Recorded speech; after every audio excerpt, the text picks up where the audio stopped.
क्या आपने कभी सोचा है कि जब हम जिम्मेदारी नहीं लेते तो हमारे कामों में क्या होता है?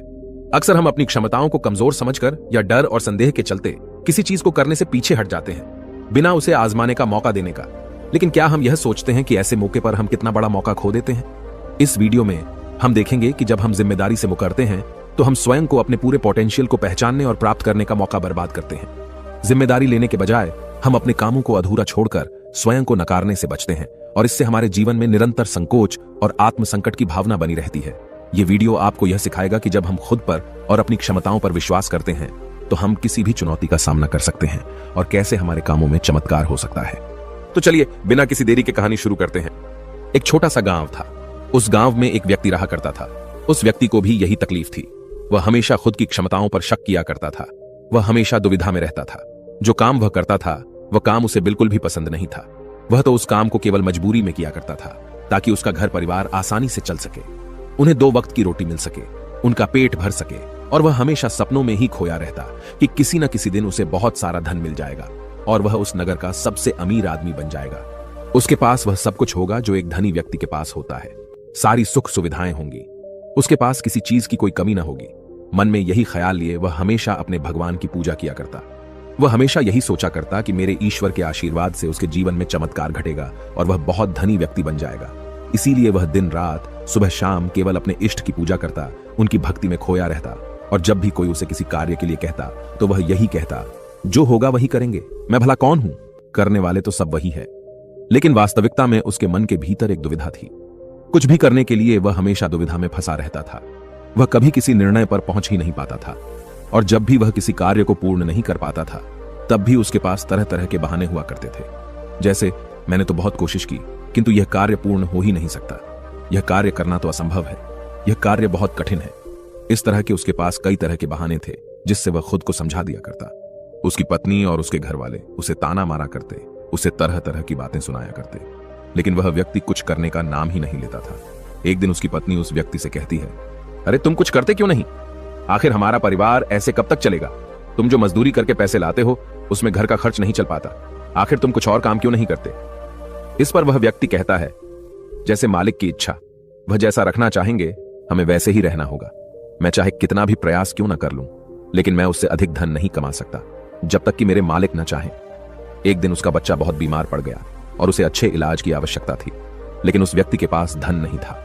तभी उसकी पत्नी रोते हुए उस व्यक्ति के पास आई और कहने लगी, अरे जाइए ना, कुछ पैसों का बंदोबस्त कीजिए ना, हमारा बच्चा यूं ही मर जाएगा। इस पर व्यक्ति कहता है, अरे पगली, तू चिंता क्यों करती है?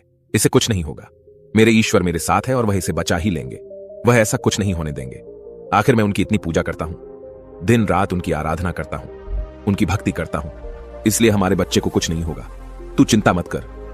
अपने पति की यह बात सुनकर उस व्यक्ति की पत्नी घर से बाहर निकली और उसने हर जगह हाथ पैर मारे, हर जगह लोगों से बात की, लोगों से धन मांगा, लोगों से मदद मांगी, लेकिन किसी ने उसकी मदद नहीं की। उसे कहीं से भी धन नहीं मिला और थक हार कर वो घर वापस आ गई। इधर वह व्यक्ति अपने ईश्वर के भजन गा रहा था, उनसे प्रार्थना कर रहा था कि वह उसके बच्चे को स्वस्थ कर दे। बच्चा पीड़ा के कारण लगातार रोए जा रहा था।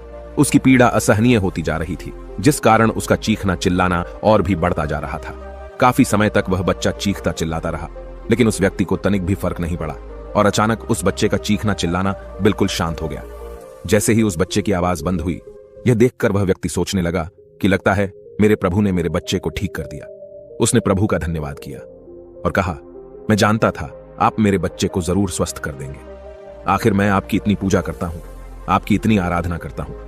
मैं जानता था आप मेरा साथ कभी नहीं छोड़ेंगे। अपने बच्चे की आवाज ना आती हुई देख उसकी पत्नी उस बच्चे के पास पहुंची और जोर से चिल्लाकर उस बच्चे को उसने अपने गले से लगा लिया और जोर जोर से रोने लगी। तब जब उसने यह सब देखा तो उस व्यक्ति को यह एहसास हो चुका था कि उसके भगवान ने उस बच्चे को नहीं बचाया था, बल्कि अब उसका बच्चा इस दुनिया में नहीं रहा। और जब उसे एहसास हुआ तब उसे बहुत गहरा धक्का लगा। उसे यह समझ नहीं आ रहा था कि आखिर यह कैसे हो सकता है। वह तो अपने प्रभु की इतनी भक्ति करता है, इतनी आराधना करता है, फिर आखिर यह सब कैसे हो गया? उसके मन में ऐसे कई प्रकार के प्रश्न उत्पन्न हो रहे थे और उन प्रश्नों को लेकर वह यहाँ वहां भटकता रहा।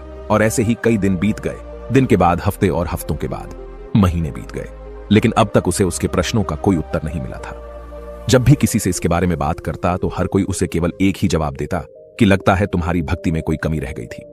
शायद इसी कारण ईश्वर ने तुम्हारी नहीं सुनी। लेकिन उसे किसी की बात पर कोई यकीन नहीं था। उसे उस जवाब से कोई संतुष्टि नहीं मिल रही थी। वह अपने बच्चे को खोने के कारण बहुत तकलीफ में था। मन ही मन वह पूरी तरह से टूट चुका था। एक दिन वह किसी मार्ग से होता हुआ कहीं जा रहा था, लेकिन तेज धूप के कारण वह एक पेड़ की छांव में बैठ गया और वहां पर बैठकर अपने बच्चे को याद करके जोर जोर से रोने लगा। उसी मार्ग से एक साधु होकर गुजर रहे थे। उन्होंने जब उस व्यक्ति के रोने की आवाज सुनी तो वह उसके पास पहुंचे और उस व्यक्ति से कहते हैं, क्या बात हो गई? आखिर तुम इतने जोर जोर से इस तरह रो रहे हो? क्या कोई संकट आन पड़ा है? आखिर क्या बात है, मुझे बताओ। इस पर उस व्यक्ति ने अपनी सारी बातें उन साधु को बता दी और साधु से कहता है, हे गुरुवर, आखिर इसने मेरी क्या गलती है? आखिर मैंने क्या किया? मेरी पत्नी मुझे मेरे बच्चे की मौत का जिम्मेदार ठहराती है। आप ही बताइए, भला मैं अपने बच्चे को क्यों मारना चाहूंगा? मैं तो बस ईश्वर से उसकी सलामती के लिए दुआ मांग रहा था। तो क्या मैंने गलत किया है? तभी उन गुरुवर ने उस व्यक्ति से कहा, यदि तुम्हारे बच्चे को इलाज मिल जाता तो क्या वह ठीक हो जाता? इस पर वह व्यक्ति कहता है, हां, अवश्य ठीक हो जाता। तभी वह साधु उस व्यक्ति से कहते हैं, तो आखिर तुमने इलाज क्यों नहीं करवाया? इस पर व्यक्ति कहता है, गुरुवर, मेरे पास इतना धन नहीं था कि मैं उसका इलाज करवा सकूं। तभी गुरुवर उस व्यक्ति से कहते हैं, तुम्हारे पास धन क्यों नहीं था?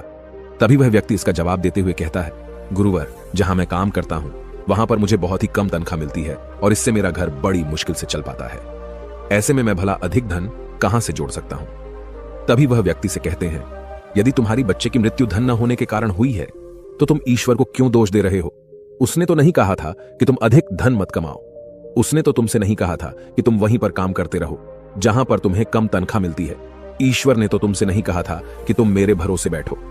यह सुन वह व्यक्ति थोड़ा सा अचरज में पड़ गया। उसने उन साधु से कहा, गुरुवर, तो क्या हमें ईश्वर की मदद नहीं मांगनी चाहिए? क्या हमें उनकी पूजा आराधना नहीं करनी चाहिए? तभी वह व्यक्ति से कहते हैं, तुम्हारा ईश्वर कोई और नहीं बल्कि तुम्हारे भीतर है। वह तुम्हारी आंखों से देखते हैं, तुम्हारे ही हाथों से कार्य करते हैं, तुम्हारे ही पैरों से चलते हैं, और जब तुम्हें कुछ करने के लिए तैयार न हो तो वह तुम्हारी मदद कैसे कर सकते हैं? तुमने ही अपने ईश्वर को हाथ पर हाथ धरे रखने के लिए मजबूर कर दिया है। तभी वह व्यक्ति उनसे कहता है, ठीक है, आपकी बातें बड़ी कड़वी लग रही हैं, लेकिन जो कुछ भी आप कह रहे हैं वह सब सत्य है। कहीं ना कहीं मैं अंदर से जानता था कि मैं ही अपने बच्चे की मौत का जिम्मेदार हूं। यदि मैंने थोड़ा और धन जुटा लिया होता, यदि मैंने थोड़ी सी मेहनत की होती, लोगों से मदद मांगी होती, तो अवश्य ही आज मेरा बच्चा जिंदा होता, मेरे साथ होता। इतना कहकर व्यक्ति जोर जोर से रोने लगा। कुछ देर रोने के बाद फिर से शांत होकर गुरु से कहता है, गुरुवर, जब भी मैं कोई कार्य करने जाता हूं तो मेरे पास इतने साधन नहीं होते थे, न ही धन होता था, न ही किसी का सहयोग मिलता था। और जब भी मैं कोई कार्य करने जाता तो मेरे मन में एक शंका होती, एक संकोच होता कि क्या मैं इस कार्य को कर सकूंगा या नहीं। तभी वह साधु उस व्यक्ति को एक पेड़ की तरफ इशारा करके कहते हैं, क्या तुम पेड़ पर चढ़ना जानते हो? व्यक्ति कहता है, नहीं गुरुवर, मैं आज तक कभी भी पेड़ पर नहीं चढ़ा और न ही मैं पेड़ पर चढ़ना जानता हूं, किंतु आप मुझसे यह क्यों पूछ रहे हैं? इस पर वह साधु कहते हैं, अभी बताता हूं। उन्होंने पास में बैठे हुए एक कुत्ते को एक पत्थर मारकर क्रोध दिलाया और वह तुरंत ही पास वाले पेड़ पर चढ़कर बैठ गए। और अब उस कुत्ते के सामने वह व्यक्ति था। उस कुत्ते ने क्रोधित होकर उस व्यक्ति को दौड़ाया। उस व्यक्ति को कुछ समझ नहीं आ रहा था, वो बस तेजी से भागता जा रहा था। तभी उसे अचानक एक पेड़ नजर आया। वह व्यक्ति उस पर जाकर तुरंत चढ़ बैठा। कुछ देर बाद जब कुत्ता वहां से शांत होकर चला गया, तब साधु उस व्यक्ति के पास आए और उस व्यक्ति से कहते हैं, क्या हुआ? तुम तो कह रहे थे कि तुम्हें पेड़ पर चढ़ना नहीं आता, फिर तुम इस पेड़ पर कैसे चढ़ गए? इस पर व्यक्ति कहता है, गुरुवर, न जाने क्यों, लेकिन अचानक ही मैं इस पेड़ पर चढ़ बैठा। मैं नहीं जानता ये मैंने कैसे किया, लेकिन मुझे अपनी जान बचाने के लिए यह करना ही पड़ा। इस पर वह साधु तो मुस्कुराने लगे और उस व्यक्ति से कहते हैं, मजबूरी व्यक्ति से सारे काम करा लेती है, फिर चाहे वह उसे कार्य पसंद हो या ना हो। जब तुम्हारी जान पर बन आई तो तुम इस पेड़ पर चढ़ बैठे। आखिर उस वक्त तुमने अपने ईश्वर को क्यों नहीं याद किया? तुम्हें उन्हें अपनी मदद के लिए क्यों नहीं बुलाया? तुम चाहते तो वहीं पर बैठकर अपने ईश्वर को याद कर सकते थे, उन्हें अपनी रक्षा के लिए बुला सकते थे, लेकिन तुमने ऐसा नहीं किया। तुम अपनी जान बचाने के लिए उस पेड़ पर बड़ी सरलता से चढ़ गए, क्योंकि बात तुम्हारी जान की थी।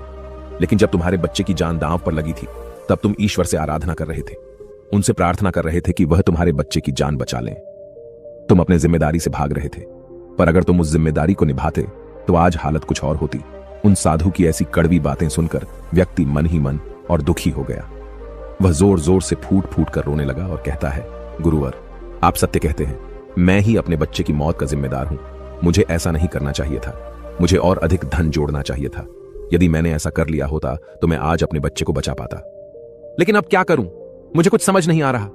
इस पर साधु उस व्यक्ति से कहते हैं, जो हो गया उसे मिटाया नहीं जा सकता, किंतु जो होने वाला है उसे बनाया अवश्य जा सकता है। इसलिए अपने बहानों से ऊपर उठो, अपने संकोच को मन से मिटा दो और किसी भी कार्य को शुरू करने से पहले तुम्हारे मन में दुविधा उत्पन्न होती है, उसे पूरी तरह से समाप्त कर दो। फिर देखना, तुम जैसा चाहोगे वैसा ही होगा। तुम जो हासिल करना चाहोगे तुम उसे हासिल कर पाओगे। तुम्हारा मन मजबूत होने लगेगा। मैं दुविधा से ऊपर उठकर साफ और स्पष्ट तौर पर निर्णय ले सकेगा। उसके बाद से तुम्हारे मन को कभी किसी बहाने की जरूरत नहीं पड़ेगी। इस पर व्यक्ति उस हाथ से कहता है, किंतु हे गुरुवर, जब भी मैं कोई कार्य करने जाता हूं तो मेरा मन बहुत ही कमजोर पड़ जाता है। मैं बहुत घबरा जाता हूं। मैं अपने मन को मजबूत कैसे बनाऊं? क्या आप मुझे इसके लिए कोई उपाय बता सकते हैं? इस पर साधु कहते हैं, हां, मेरे पास इसका भी उपाय है। तभी व्यक्ति कहता है, गुरुवर, कौन सा उपाय मुझे बताइए। इतने में साधु ने उस व्यक्ति का हाथ पकड़ा और उसे एक नदी किनारे ले आए और उस व्यक्ति से पूछते हैं, क्या तुम्हें तैरना आता है? वह व्यक्ति थोड़ा घबराया, लेकिन उसने जैसे तैसे उन गुरु के इस बात का जवाब देते हुए कहा, हे गुरुवर, मुझे तैरना नहीं आता, लेकिन आप मुझसे क्यों पूछ रहे हैं? इस पर गुरु कहते हैं, अभी बताता हूं। इतना कहकर उन्होंने उस व्यक्ति को पीछे से धक्का दे दिया और वह व्यक्ति सीधा नदी में जा गिरा। वह नदी के पानी में हाथ पैर मार रहा था। वह बचने का हर मुमकिन प्रयास कर रहा था। जब उन साधु ने देखा कि वह व्यक्ति डूबने लगा है तो उन्होंने जाकर उसे उस पानी से बाहर निकाला। वह व्यक्ति जैसे ही बाहर आया तो वह हाँफने लगा। वह घबराया हुआ था, बहुत डरा हुआ था। जैसे तैसे उसने हिम्मत की और वह खड़ा हो गया। अब की बार वह साधु को देखकर बहुत घबरा चुका था, बहुत डर चुका था। वह उन्हें देखते ही भागने का प्रयास करने लगा, लेकिन एक बार फिर उन साधु ने उसे जबरदस्ती पकड़कर नदी में धक्का दे दिया। वह नदी में हाथ पैर मारने लगा ताकि कोई उसे बचा ले। वह जोर से चिल्लाने लगा, बचाओ बचाओ, लेकिन आसपास कोई न था। उसकी मदद के लिए कोई नहीं आ रहा था। तभी साधु उस पानी में उतरे और उस व्यक्ति को जबरदस्ती पकड़कर सीधा खड़ा कर दिया। उस व्यक्ति ने पाया कि उस नदी में पानी केवल उसके कंधे तक ही आ रहा था।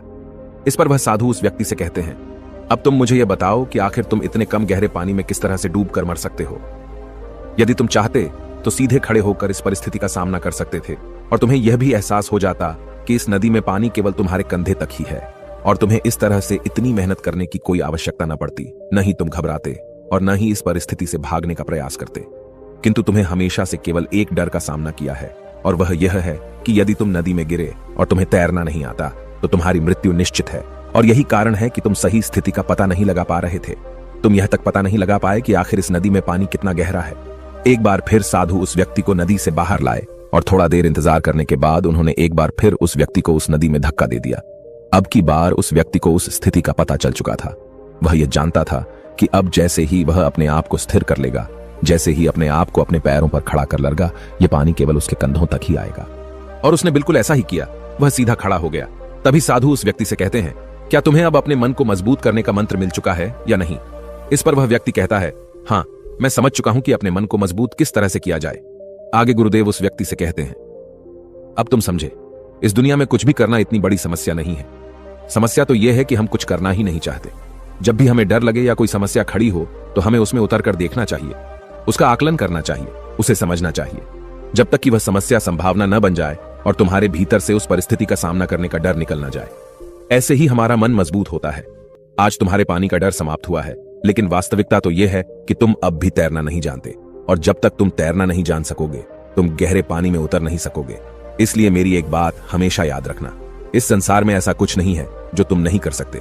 बस तुम्हें तुम्हारे साथ खड़े होना आवश्यक है।